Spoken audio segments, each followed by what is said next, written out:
Hi, I'm Margie Horning, and I'm the Grants Team Leader for District 5960. And as we encourage you to give to the annual fund this month as part of our Share the Love campaign, we also felt it was really important to share the impact of the contributions that you make and what impact they're having. One of the great things about the Rotary Foundation is that we do have a say in how our contributions are spent. And that is through our wonderful grant process. Our clubs have done great things over the years, providing positive impact in the lives of people locally and around the world. And I'd like to celebrate one of those stories right now. And joining me, I have my very own Rotarian soulmate here, Brett Emmons from the Stillwater Sunrise Rotary Club, to share his story of the Runaway and Homeless Youth Study Action Plan that truthfully turned into be so much more than just a study. So Brett, thank you very much for being here. And can you share a few details about the grant and how it expanded beyond your wildest dreams? Definitely, it really did grow into a lot more than I really expected coming into this. I was familiar with and worked a little bit with a local nonprofit in the East Metro area, the St. Croix Family Resource Center. And at some point when this grant came along with the word was coming out in our club that there was a grant coming up, and I knew this was, a small nonprofit that's very well connected to the local needs of the community. I talked to them a little bit about what do they see as these kind of gaps and needs within the community, because I had also heard that from these small nonprofits that, there are several kind of larger public systems that try to help people out, but there's oftentimes a lot of things that slip through the cracks and people that are just not looked at. And they immediately focused in very quickly on this idea that youth are sort of a hidden group of homeless, that they're oftentimes kind of couch hopping or just kind of, going over to this friend or that friend, or maybe sleeping in a car. They're not very easy to identify. It's it can be a whole host of issues that are driving that, whether it's some issues at their home, some problems there, or just, so, I mean, some of it's socioeconomic, but some of it also is just, youth and not getting along. They may end up finding themselves out there. And that's actually kind of a scary thing when people are at that stage and they're trying to figure out whether they're going to sleep. I mean, it did start to kind of overlap with some other kind of human trafficking issues that we've been worried about. So they felt like that was just an issue that was out there. It's probably invisible. So we initially decided that probably the best thing to do was to try to get our arms around a bit more about what that looked like in the East Metro in the St. Croix Valley, and see what kinds of options are there and who the partners could be. So we approached the Rotary grant. I learned how to, with some help from Margie and others kind of mentoring me, learned how the whole grant process worked, which actually was not difficult at all. Went through that and put together a grant with application to basically try to fund this initial startup piece that would look at, how big or widespread is the problem, what does it look like, and what are maybe some possible pathways, knowing that we weren't going to solve everything in this first initial effort, but at least we could start to put ourselves chart some pathways and maybe see who else would be interested in being collaborators. So it turned out to kind of just, the study was very beneficial. We hired some expertise to help chaperone that through, started getting some good information to kind of put some more clarity to what is the problem. We did identify what we thought was likely a problem there, that there is a definite group of folks, young adults that are, maybe they're transitioning out of maybe a school setting into the real life, and yet they didn't have very stable kind of situation. So it's a, kind of a scary thing. And so we also identified, several groups that were interested in maybe collaborating and trying to figure out what solutions could look like.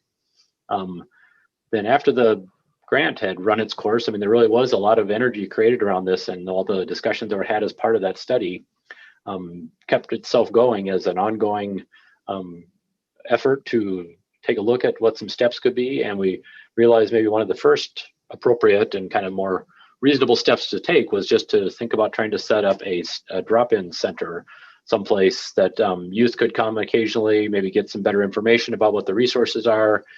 So the goal there really was to kind of give them a place to connect, a place to kind of find out, connect into that whole group, and also kind of focus them towards resources and give them a shower. So we wanted to have a place like that, maybe a place where they could have conversations and get to know each other in a very safe space. So we did find a local church in the Stillwater area that was willing to give us some space and serve as a host. They even were generous enough to offer up to do some remodeling and get the shower and things like that set up. So that just turned into a great community asset that we came in. And as that sort of took root and was getting off the ground, the idea of a second shelter down, since the county that we're in is very long north to south. So, and they felt like there's a lot of need in the southern part of the county. So actually a second shelter started to come into the works. And again, another church stepped forward there and said they would be willing to put some of their space available. And so we basically now have these two drop-in centers that have been formed. And also, I think the other kind of important part of it, and where I think the Rotary continues to be part of this ongoing effort, is that they also need volunteers to run these. So they're started to become actually a pretty robust, large volunteer network that gets trained, that can come in and help staff these centers and try to help us build expanded times that people can come in.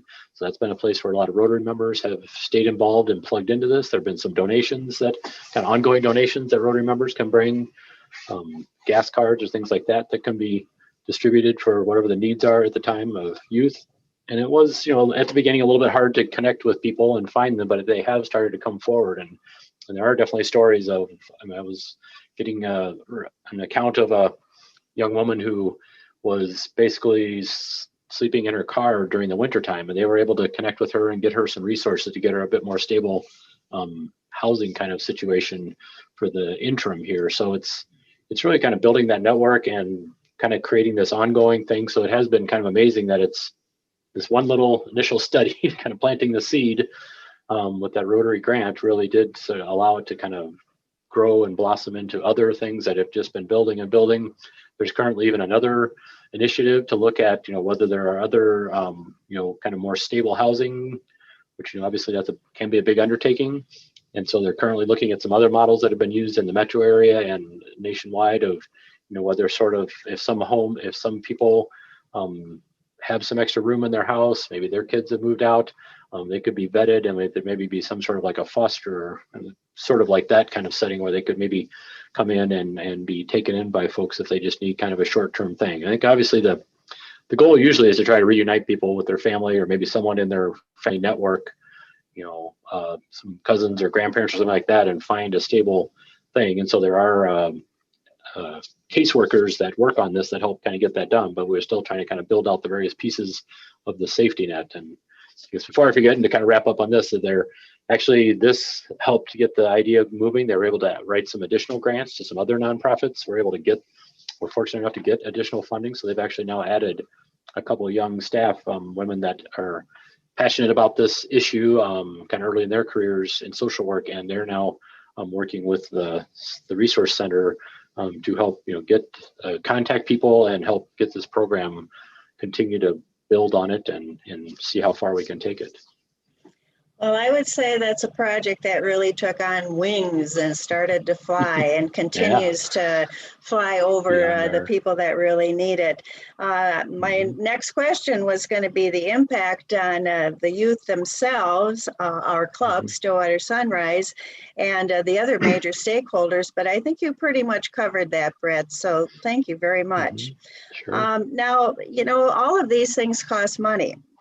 And the overall project, can you tell us about the cost of the overall project, but more importantly, how much came from Rotary, the district funding, the money that we put in as Rotarians? Yeah, again, that became that daunting thing about how do we do a good quality study that people have confidence in, and I think that's going to cost some money. So we came to Rotary, and I found out how much, you can kind of, things can build on each other, and you can really turn something into a pretty significant endeavor, which is what we felt like we needed here, at least at this scale in this case. So we applied for a $10,000 grant and were successful in obtaining that. And Margie said I should look these numbers up here, see if I can make sure I get them right. And that then led to a DDF, Direct Rotarian Contribution Fund, of about another $4,000. So that now multiplied on top of that. Our local club gave just something over $3,000 towards this. We were also reaching out to the other clubs in the district. Through the district grant process, we made some connections, as well as just locally the clubs we know. So the Stillwater, we're the morning club, the noon club, added another 1,000 to that because they felt like it was definitely an issue that they wanted to see be involved. The Lake Elmo Club is another neighboring club. They added another 1,000, and then through the network of talking to the Rotary folks, New Brighton Mounds View has seen this similar issue that's been on their radar, and they've been trying to understand what to do about it. They ended up contributing another $750, almost $1,000 to move this along, and wanted to, hopefully benefit from the kind of information that we gained and any kind of models that we're able to develop here. They are very interested in possibly being able to replicate that or use that information for their own benefit, their local community. So it's been great to see how that all. It was also great to see how generous people were. All the different clubs, you explained it to them, they got it, and they were like, yeah, they want to pitch in and help make this what we can. So yeah, it was great. Because together we can do so much more. I would say that's one of the things I believe. Any last thoughts you'd like to give to just sort of wrap up your discussion points? Anything you think you missed? I just want to emphasize the fact that it's, it starts out as being sort of an idea, and the funding can help get it going. And, I don't think, this $20,000 or so of funding we initially got is a huge, generous start, but we knew that wasn't going to solve it by itself. But that was the whole point. It got the ball rolling. It sort of, as Margie said, it sort of took on wings and started bringing in more people and more ideas and more energy. And I think it's also great just to have this. Our club continues to donate. They are engaged and know about this, so it's lived on for multiple years from that point of view. And even those club members are some of the volunteers at these shelters. So that's another way that the club really gains and stays attached to this effort. So while it, on the one hand, it's just a one-time input, but you can see how it really kind of builds on itself and can really launch some great things. So we're very appreciative, very generous of all the Rotary clubs. Now that's a story of a grant that I believe keeps on giving.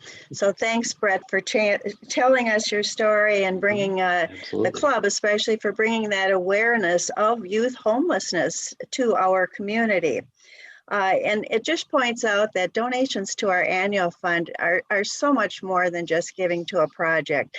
They tend to bring communities together to solve problems and come up with some great solutions that can help the people that you want to.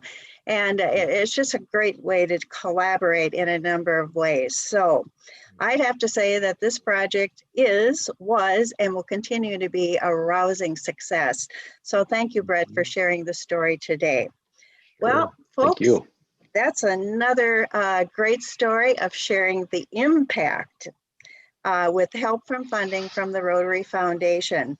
Your contributions to the Rotary Foundation played a great part in making this grant a reality. So thank you for your gifts and keep up the good work.